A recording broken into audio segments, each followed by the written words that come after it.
This episode is brought to you by the Kirtland Partnership Committee. For 30 years, we've been dedicated to supporting, growing, and preserving the Kirtland National Security Complex. We work tirelessly to enhance military readiness, foster community partnerships, improve quality of life, and promote economic development right here in New Mexico. Join us in our mission to ensure that Kirtland remains a cornerstone of national security and a key provider of quality jobs and investment for all of Greater Albuquerque. Together, we can make a powerful impact. Kirtland Partnership Committee, proudly shaping the future of our national security for 30 years. From the Albuquerque Journal, this is the leading news. I'm Gino Gutierrez. It's Monday, July 7th. Here's what we're covering on today's episode. A federal lawsuit filed by New Mexico and 17 other states has temporarily blocked enforcement of President Trump's executive order ending birthright citizenship. While the U.S. Supreme Court recently limited the scope of nationwide injunctions, an earlier injunction by a Boston judge remains in effect for the 28 states involved in the lawsuit. That means Trump's orders cannot be implemented in New Mexico for now. Attorney General Raul Torres called the order, quote, unlawful and deeply harmful, but reassured residents that the state's legal challenge is still protecting birthright citizenship. The Supreme Court has not ruled on the order's constitutionality and has sent the case to an appeals court. Final resolution could take months. Many commercial property owners in Bernalillo County are facing steep tax hikes after the county's assessor's office increased property valuations, in some cases by over 100%. A survey by NAIOP New Mexico found average increases of 54% across 344 commercial properties, with some spikes as high as 704%. The main reason? Assessors are now relying more on the cost approach, which values properties based on today's construction costs, a method critics argue unfairly inflates values. County Assessor Damian Lara said this method is necessary due to the limited data and is part of a standardized system used for mass appraisals. Property owners can protest, but the process can take months. Some are pushing for legislative change, including a 12% cap on annual assessment increases, similar to the 3% cap already in place for residential properties. Though that bill failed in 2025, advocates hope it will return next session. Albuquerque is launching its largest ever road project, a $62 million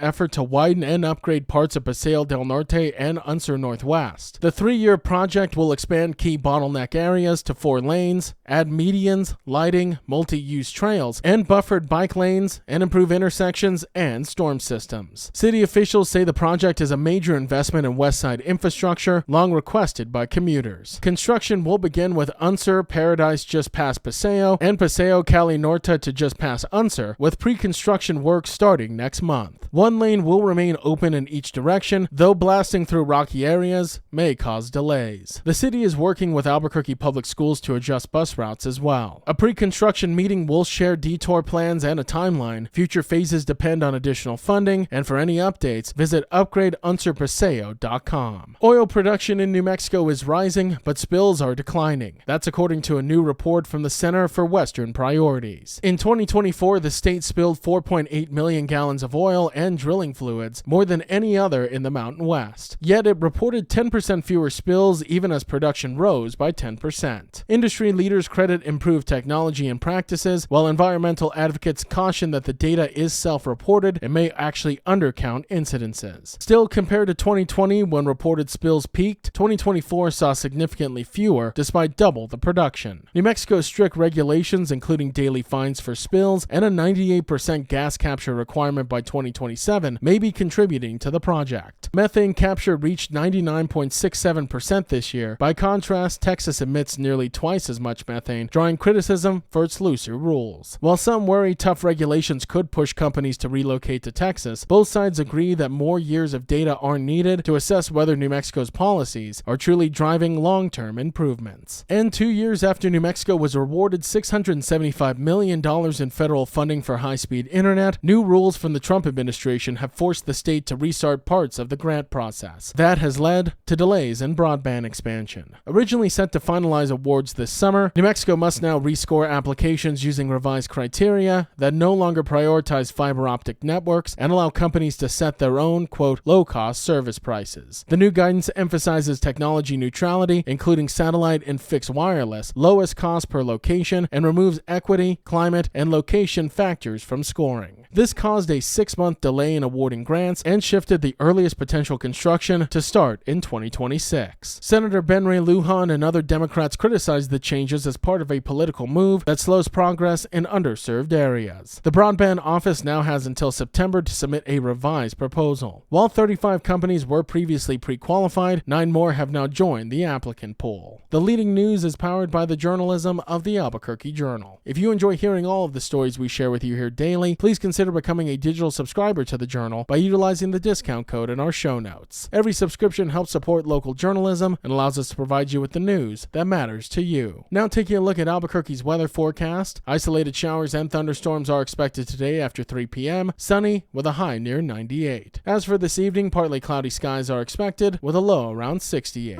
To keep up with all the latest news from the Albuquerque Journal, you can visit our website at abqjournal.com. That's the leading news. I'm Gino Gutierrez. We'll be back tomorrow.